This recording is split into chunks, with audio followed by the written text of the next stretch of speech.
કરીને તો સંસદમાં કરવો હતો તો જ્યાં ગાડી 1 કલાકમાં મોદીને કાયદો પસાર કરે છે, બરોબર છે, તો આ બી 1 કલાકમાં પસાર કરે. એને ફાંસી મળી જોઈએ. ક્રમ વાઇઝ કરજો.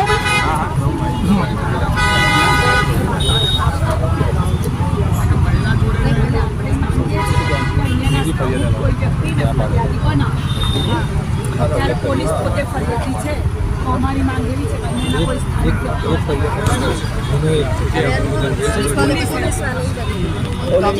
ફરિયાદ છે ક્યાં કરતો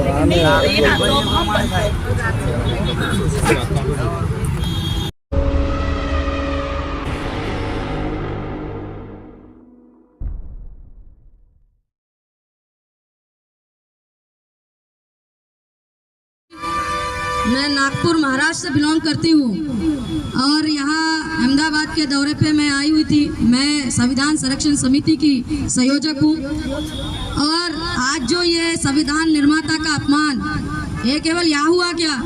परभनी का मामला आपको जानकारी होंगी महाराष्ट्र की. क्या हुआ? संविधान किताब तोड़ा. आज वहाँ पे अपना देशमुख सूर्यवंशी सोमनाथ सूर्यवंशी एक वकील था पेशे से, पढ़ने वाला, उसको कॉम्बिन ऑपरेशन के थ्रू रिमांड पे लेके पूछताछ के नाम पे मार दिया गया पुलिस कस्टडी में. उसकी क्या गुनाह था कि उसने विरोध किया कि संविधान निर्माता का अपमान नहीं होना चाहिए, और हुआ इसलिए उन लोगों ने आंदोलन किया जैसे आप लोग कर रहे हो, मांग कर रहे हो कि जिसने ये किया उसको पकड़ना चाहिए. तो ये कोई गलत है? तो संविधान जिसने लिखा उसका अपमान कैसे चलता है? अरे जब देश संविधान पे चलता है, ये पार्लियामेंट संविधान पे चलता है, यहाँ जितने विधायक बनते हैं वो संसद जो चल रही है वो संविधान से बनते हैं, इलेक्शन संविधान से चलता है, पुलिस प्रशासन संविधान से चलता है. आपको गवर्नमेंट में नौकरी संविधान के कारण लगती है, आपको रास्ते पे चलने की अनुमति संविधान से चलती है. मैं महाराष्ट्र से इस गुजरात में आ पाई फिर भी बोल पा रही हूँ. ये मुझे जो मिल रहा अधिकार ये संविधान से मिलता है. तो मुझे आप बताइए, वो जिसने ये अधिकार दिया उसकी मूर्ति तोड़ने वाले को हमारा अधिकार नहीं चाहिए लगता है, उसको हमारा अधिकार पसंद नहीं है, और इसीलिए वो ऐसे षड्यंत्र करा रहे हैं. और जो ऐसा संविधान निर्माता का जिसके ऊपर पूरा भारत चल रहा है उसका अपमान करने वाला केवल देशद्रोही हो सकता है और कोई नहीं हो सकता. केवल और केवल देशद्रोही, क्योंकि देश के नागरिक तो बाप का सम्मान करेंगे. ये संविधान निर्माता कौन है? देश का बाप है, और देश के बाप का जो अपमान करे वो उसका बच्चा नहीं हो सकता, यानी इस देश का नागरिक नहीं हो सकता. यानी उसका नागरिकत्व खत्म हो जाना चाहिए जिसने ये शर्मनाक किस्सा किया है. और इसलिए क्या करना पड़ेगा? सबसे पहले तो उसको ढूंढना पड़ेगा. यहाँ पे इतने आप लोग कैमरे लगा रहे हो हर जगह, कहीं ना कहीं से तो पता चल ही जाएगा. आजकल कैमरा वाला सिस्टम है. परभनी में हमारे लोगों को ढूंढ के कैमरों से आप लोगों ने केसेस लगवाए. तो परभनी में जब आप इतना कैमरे से ढूंढ के लोगों को केसेस लगवाते हो, तो जिसने वो मूर्ति तोड़फोड़ करी, आज बाबा साहब की यहाँ मूर्ति तोड़फोड़ करी, नागपुर के संविधान चौक में तोड़फोड़ हुआ 25 अक्टूबर, पर्चा भरते वक्त हम लोगों ने एफआईआर की मांग की, एफआईआर नहीं हुई. हमने रात भर मतलब सुबह 8 बजे से तो शाम के 8 बजे तक घेराव किया, लेकिन इलेक्शन का वो चल रहा है, दौर चल रहा है करके उनके ऊपर एफआईआर नहीं की. और वही इंसान अब मुख्यमंत्री बन रहे हैं जिसने संविधान चौक में तोड़फोड़ की. ऐसे लोग बन रहे हैं. तो भैया जिससे बन रहे हो उसका तो आप सम्मान करना चाहिए. आप जो भी बोलो, हमें कोई परहेज नहीं है, क्योंकि संविधान ने अधिकार आपको भी दिया है बोलने का. बोलिए ना, तोड़ते क्यों हो? बोलिए ना, तोड़ते क्यों? हम आपको मार रहे हैं क्या? अरे ये इतना अच्छे संविधान है कि चोरों को भी मारा नहीं जाता है, उससे भी इंट्रोगेशन करते वक्त उसको भी खाना दिया जाता है, उसको भी मानवता दिखाई जाती है. अगर उसके मानवीय मूल्य निकाल जाए तो उस पर भी केस होती है जो वो काम करता है. अरे इतना अच्छा संविधान कि डाकू चोरों को भी मानवता दिखाता है. और आप उसको तोड़ने की कोशिश कर रहे हो, यानी आप गुंडा राज लाने की कोशिश कर रहे हो, यानी आप इस मानव देश का जो मानवीकरण है उसको निकालने की कोशिश कर रहे हो, यह गुलाम बनाने की कोशिश कर रहे हो। ऐसे आपके शर्मनाक किस्सा मुझे अभी जानकारी मिली आधा पौन घंटे पहले, तो इसीलिए मैंने कहा कि मैं स्वयं वहाँ जाऊँगी और अपने लोगों का ये देखूँगी कि मैं यहाँ क्या हुआ, क्योंकि ये एक किस्सा नहीं हो रहा। इसका मतलब आप इसको बोलेंगे सीरियल बम ब्लास्ट कर रहे हो, ये देश में सीरियल बम ब्लास्ट कर रहे हो, क्योंकि ये देश का बाप है, ये किसी एक जाति का बाप नहीं। अभी मैं सुन रही थी आप लोग जो बोल रहे थे, तो मैं समझ में आता है, केवल बोल नहीं पाऊंगी आपके शब्द, लेकिन समझ में आया हम दलित नहीं है। कौन कह रहा दलित है? हाईकोर्ट ने बोला दलित शब्द हम लोगों के लिए उपयोग करना, इसका मतलब हमारी बेइज्जती करना होता है, उसके ऊपर बंदी है, हमको कोई दलित नहीं बोल सकता। हम लोग बहुजन हैं, हम दलित नहीं हैं। दलित ही तो निचला होता है, हम दलित कैसे? जब संविधान आपको मिल गया आप दलित कैसे रह गए? तभी तो आप रोड पे खुल के बैठ पा रहे हो, क्योंकि आप भारत के नागरिक हो, और हम नागरिक होके इसका विरोध करते हैं जिसने संविधान निर्माता की मूर्ति तोड़ी। हम किसी जाति के नाम पे विरोध नहीं करेंगे, क्यों करें? ये देश का बाप है और देश के तमाम नागरिकों को बुरा लगना चाहिए, क्योंकि उसके अधिकारों का हनन होगा अगर संविधान निर्माता का हनन होगा। ये इनके किस्से जो चालू हुए वो 2020 से चालू हुए। आप देख सकते हो कि जब पहले, अभी ये 2021 में ये मैटर हम लोगों ने उठाया था कि जब भारत का पहला बलात्कारी गूगल पे लिखो तो बाबा साहब का नाम देते थे। देखो कहाँ से बदमाशी शुरू हुई, अभी तो मूर्ति तोड़ी तब आप जागे, लेकिन बदमाशी कहाँ से शुरू हो गई? एविडेंस है भैया। सेंटर नागपुर से इसका आंदोलन किया गया और राष्ट्रपति के नाम पे ज्ञापन दिया गया कि देश के संविधान निर्माता की बेइज्जती हो रही है सोशल मीडिया से।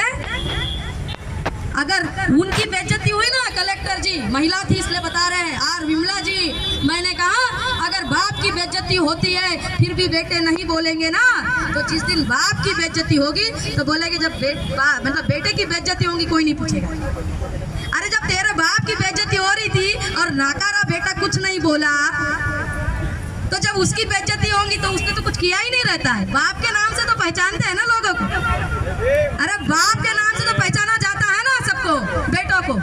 और जब बाप की बेइज्जती हुई तो बेटे अगर नहीं बोले तो उससे बेकार नाकारा बेटा कोई नहीं चाहिए, ऐसी औलादे नहीं चाहिए। और अगर हमारी औलादे बाबा साहब की औलादे, ये जितने भी देश के नागरिक हैं ये सभी बाबा साहब की औलादे हैं, केवल हम लोग नहीं हैं। इस देश का हर नागरिक बाबा साहब की औलाद है, इसीलिए इस संविधान में उनके फौलादी अधिकार दिए गए हैं। मानवीय मूल्य आर्टिकल 19 मौलिक अधिकार, ये फौलादी अधिकार है जिसे कोई भी चाहे इमरजेंसी लगो चाहे कुछ लगो छीन नहीं सकता, छीन नहीं सकता।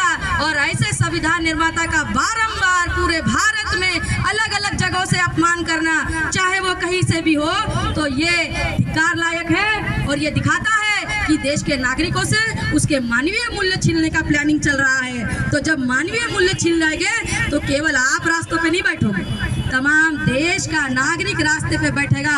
और इसलिए तमाम मेरे या हमारे भाई और बहन इस देश के यहाँ जितने नागरिक इस गुजरात राज्य के हैं, मैं उन सब से अपील करूंगी कि पूरे गुजरात के ये जो भारतीय हमारे देश के नागरिक हैं, इन लोगों ने विरोध करना चाहिए कि संविधान निर्माता की जिसने भी मूर्ति तोड़ी है उसको तुरंत जेल में डालना चाहिए और एक फरमान घोषित करिए कि वो देशद्रोही है। और मैं यहाँ से उस देशद्रोही का धिक्कार करती हूँ जिसने संविधान निर्माता की मूर्ति तोड़ी है। और पुनः अपने लोगों से यह अपील करूंगी कि जब तक वो देशद्रोही जेल के अंदर नहीं जाता, आप लोगों को रुकना नहीं है, थकना नहीं है। जय भीम, जय भारत, जय संविधान, जय मूल निवासी।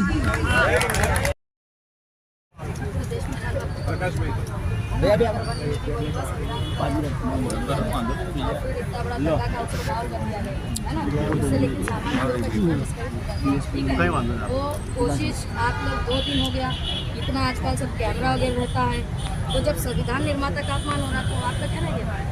क्योंकि हम इसके थ्रू ड्यूटी पे लगे हैं। सही बात है कि नहीं देसाई जी?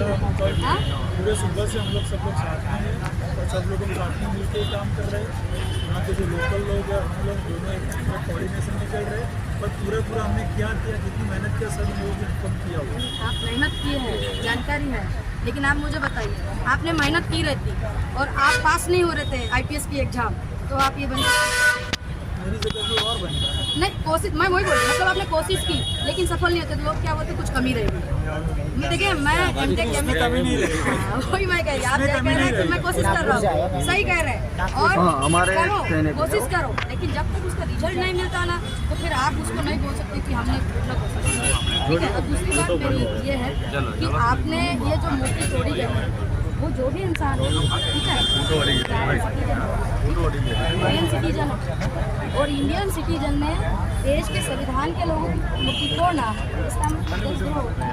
तो उसका संवैधानिक बात करिए आप, आपके देश में, ये आपका देश होने के कारण अपनी इधर ड्यूटी, ठीक है, संविधान होने के कारण तो आपको प्रशासन की व्यवस्था चाहिए। अगर हम देश के नागरिक नहीं रहते, गुलाम रहते, तो प्रशासन की जरूरत नहीं थी, उधर से ऑर्डर आता, हम लोगों को उसको मानना पड़ता।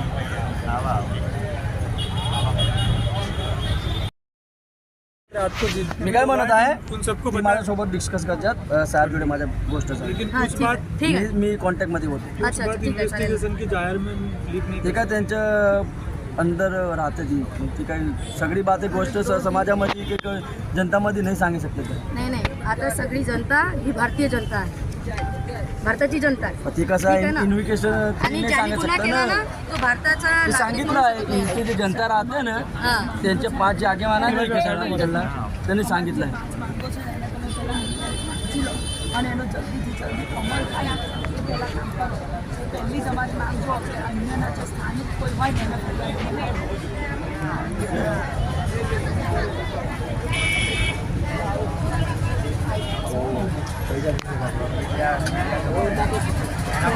हो जाती है, 1 घंटे में निकल जाता है। તો પોલીસ कितनी सरकार को बोलने की जरूरत नहीं पड़ती ना, यहाँ पे पूरा हो जाता है। टाइम से सोचा गया ना, पब्लिक पूरा कर दी दो।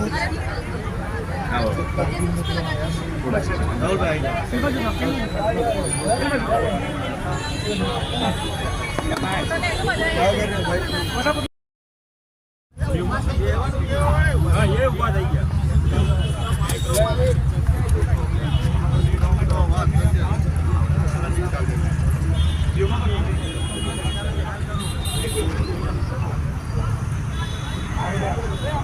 ત્યારે બી અમે સાહેબ કીધું હતું તો પછી અમે નિર્ણય લઈશું ત્યારે એવું કીધું હતું અમે તો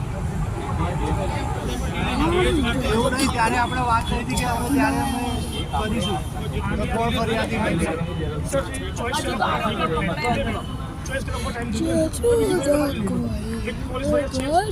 હા બીજી ફરિયાદની તમે વાત કરી હતી ને આપણે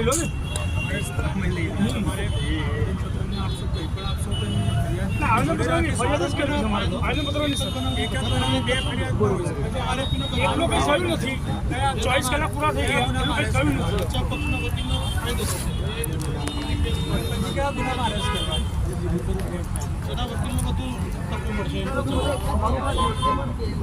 આટલો મોટો ગુનો છે અને ફરિયાદી हम लोग